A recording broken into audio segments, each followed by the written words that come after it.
Welcome to Happily Ever After, the podcast that talks about the mysterious world of divorce and uncoupling and living happily ever after heartbreak. I am your host, Hannah Harvey. I am a writer and an award-winning parenting blogger at mumsdays.com. That's mumsdays.com. It would make my day if you could subscribe and leave a review so more people can find this podcast. I would also love to hear from you, so contact me through Instagram at hharveyWrites with your stories of divorce and heartbreak, any thoughts that you might have on the episode, or even questions you may want answering. You can find all the details from this episode in the show notes. Hello and welcome to another episode of Happily Ever After with me, Hannah Harvey. And I have got a very special episode for you today because I'm talking to one of my very best friends, Cath, who supported me every step of the way through my divorce. And we've known each other a very long time, haven't we, Cath? We have, yeah, very long time. 10 years, in fact. Yeah, we were just working out that we did antenatal classes together with our first children, and now they've just turned 10. Just turned 10, yep. Yeah, so one of the things that I find really helpful when I'm feeling particularly bad is to declutter. And Cath is a professional declutterer. Luckily for Hannah, I am a professional declutterer. Because let's say it's not my natural instinct No. to declutter. I like to collect things, and I think it's actually a family trait. We keep stuff. Like, there's a big thing in my family about don't waste anything. You have to keep it just in case. Just in case. In 10 years' time, you need that button. You have to hold on to it, which means there's a lot of stuff in my life. So I remember the first time you came to help me, it was pre-divorce, and we just did my kitchen. And when you left, I was like, oh my God, I'm so accomplished now. I can go on and do anything. And I remember going and like sorting out a whole bunch of other jobs off the back of it. Yeah, I do think it's like decluttering is a little bit like a muscle. That the more you do it, because the results are sort of quite instant, and you can, you feel, especially if you're a person who responds well to sort of clarity and sort of clear surfaces and organisation, even if you've not necessarily got it in you to do that naturally, if you respond well to it, the sort of hit that gives you means that a lot of my clients carry on and do other stuff off the back of one thing because they want that sort of feeling of calm and clarity that a good declutter and organise gives you. Yes. So in my family, we definitely collect things, and it seems to clog up in spaces. And isn't that kind of what Feng Shui is about, is creating smooth flowing spaces around you so that, because energy can get stuck, I think, in stuff. Yeah. And I think what you do, certainly what you do, Hannah, in your spaces is you have things that you love or you're naturally attracted to because you have slightly magpie instincts, don't you? Certainly around stationery and pottery and maybe nice teas and coffees and those kind of things. And but you also crave that sort of minimally clear stuff. So you pocket things, you sort of hide things away in little drawers or little cupboards, and you pile stuff up. So when you open that, you have this feeling of sort of overwhelm. Oh my God, you wouldn't want to see my cupboards right now. In my bedroom, it's like but yeah, everything away. And that's the stuff that then makes you potentially feel a little bit bad about yourself, and then that's what I can help you sort of unlock, I guess. That's so fascinating. Don't you think that's like we do that emotionally? Yeah, totally. Like, we'll have little pockets in our head of stuff that we're like, I'm going to put that in a cupboard and I'm going to pretend it's not there. Yeah, and I often find with clients that, it's 50% actual physically decluttering, but 50% sort of decluttering of the mind because, everybody is emotionally attached to their things, to their stuff. And if you have, for example, put I don't know, stuff belonging to your mum who died a few years ago or that, and you've put it away because you don't want to deal with it, there is both a physical and a mental element of sorting through that and deciding what you want to keep and what you don't. Ooh, so it helps you process. Yeah, definitely. It's giving me goosebumps. So one of the things I really wanted to talk to Cath about, and why I've kind of asked you on, is because you helped me about 2 months after me leaving my ex prepare my house for sale, and it took us a whole week. And for me, it was it's like I can't really remember it. I remember pockets of it, but I remember having to heavily lean on you to get me through that process, and thinking afterwards, like, I don't know how you do it. Can you tell me what you remember?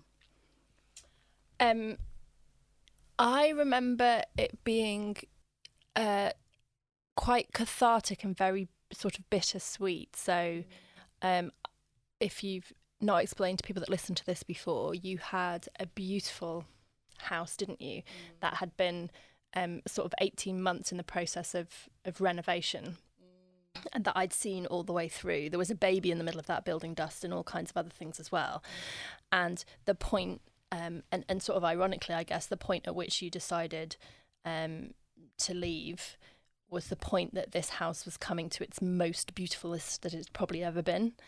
So it was an absolute joy and privilege to sort of help create what looked like a beautiful home. The sad bit about that was that it was no longer your home.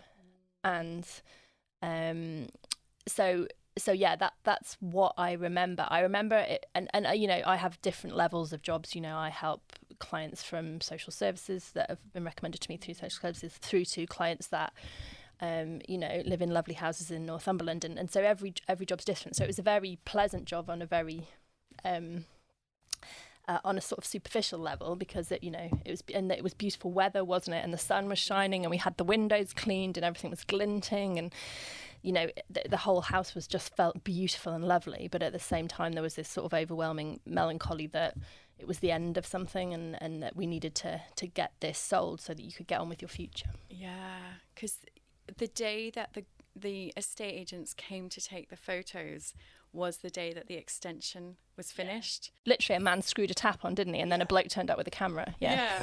So I never got to use that kitchen, and it was like, it was such a huge process getting the extension done, because it was a grade 2 star listed. So we'd had to go through all the hoops of getting all the permission, and then lockdown happened, and we literally had builders living in the house to get the glass front on the kitchen sorted. And then, you know, we were like styling it and making it look beautiful, but at the same time it was like, I'm never going to use this kitchen.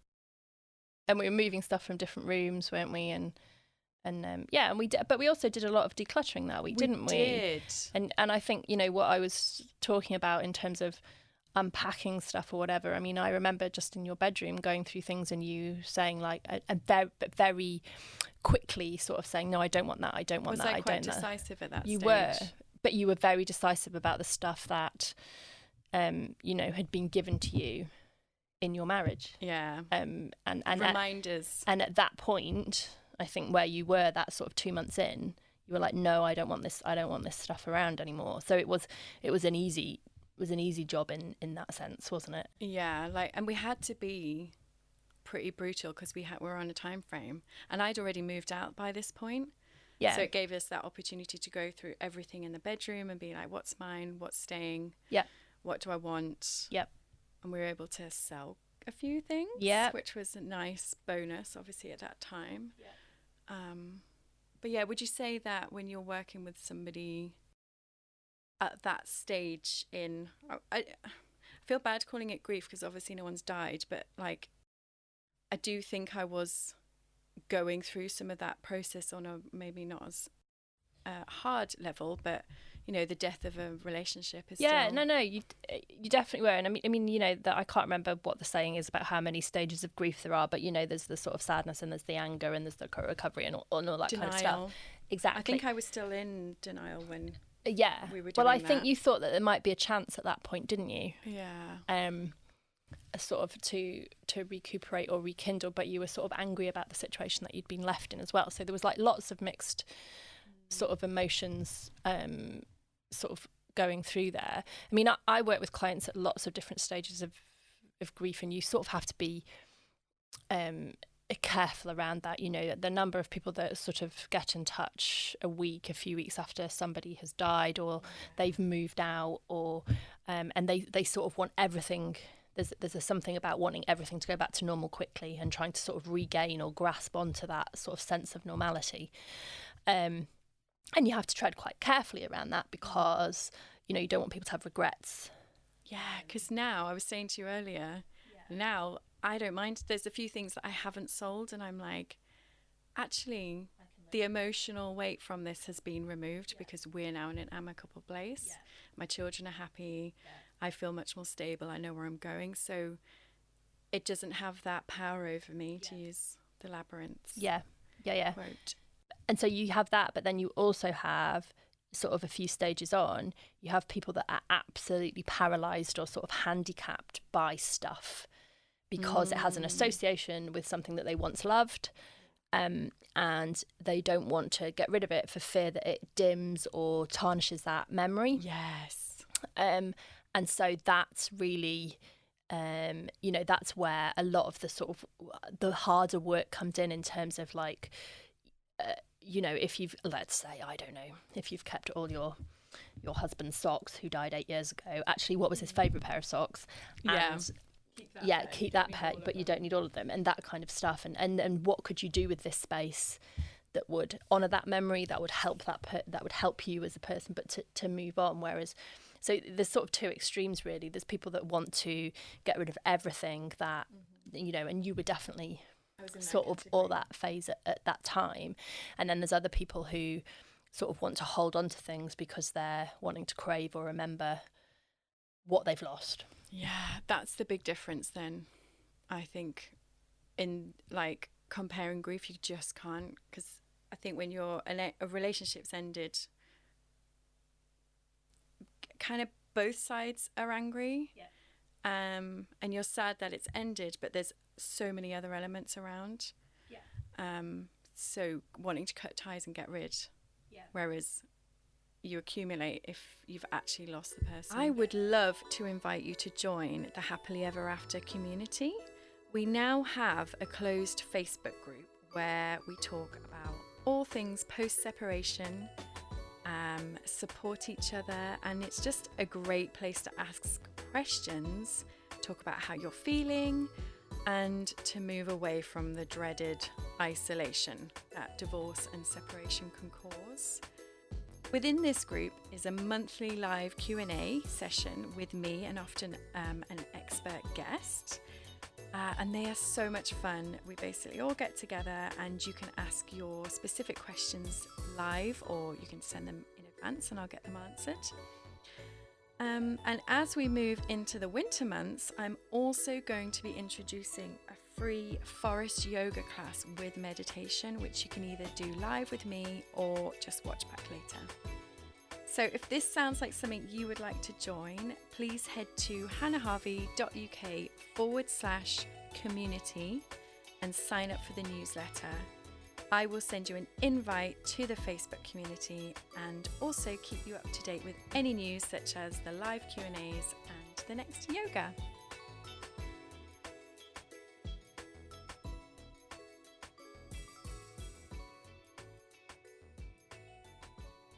So yeah, I mean, what I do isn't rocket science. It isn't really a dark art. What the most important skill I have is an ability to listen, and from that sort of work out what people sort of want or need. I genuinely don't care if people get rid of their things or not. I want to put people in a space where they have things in their homes or in their lives that they love and that they use, and anything else is really superfluous to that. So I think not having an emotional, I mean, with you it was slightly different because obviously I did have an emotional connection because I knew what you'd been through and I wanted to help and support you. But obviously the majority of my clients aren't my very good friends that I've known for 10 years. So I don't have an emotional sort of connection or feeling about what they should or shouldn't keep. I genuinely just want them to get to a place where they feel happier. Yeah. I do think what you do is a dark art, though. Well, I think very plainly, I think listening is a dark art. I think it's a really, really underrated skill. Yeah, I agree. And being able to empath what somebody's going through, but still be professional and help them do what they're trying to achieve. Yes. I mean, I think empathy is both a sort of blessing and a curse in that sense. I mean, I used to have a big stupid job, and the reason I left that big stupid job is probably because I was slightly too empathetic. So I took on people's problems and made them my own. And you could argue that I've sort of gone straight into a career that then that sort of facilitates that again. So I am very careful about working out what's my job and what's my sort of what's my role as a human being, I guess. Yeah. And being quite careful about those boundaries. But like I say, I do think that sort of listening and empathy, you know, people go, oh, you must be organised, you must be minimal, you must be this, you must be... I'm not sure I'm any of those things. What I am is I'm able to listen, and I sort of can understand people and read people. Yeah. And you are pretty decent with an organising situation. Yeah, I mean, that obviously helps if you're going to be a declutterer and organiser. I keep trying to get Cath to hire me, and she's like, just no. I was like, come on, I can come with you. I'll understand people and help. And you're like, you get sick after about an hour, don't I? I'm like, can we have a break now? Yes. You totter off and get a coffee, don't you? Yes. Have a look at your phone. Have a little chat. I'm just going to put something on Instagram. Yeah, that kind of thing. All right. Well, this has been very interesting. And I thought it'd be nice to end on your top tips. So if somebody, say, in my position 2 years ago, because it's exactly 2 years now since we spent that week in the big house getting it sorted. What would your advice be for, I guess, sorting through some of the aftermath of a divorce? So I think there's something about, there's definitely something about trying to articulate or understand how you are feeling and recognising that will change over time.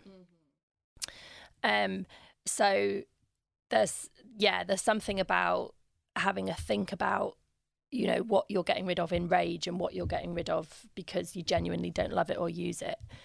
I think there's some really clear things around sort of the number of times I go and see someone at whatever stage they're at, and they're like, oh, I've made a start, I've bought some storage boxes.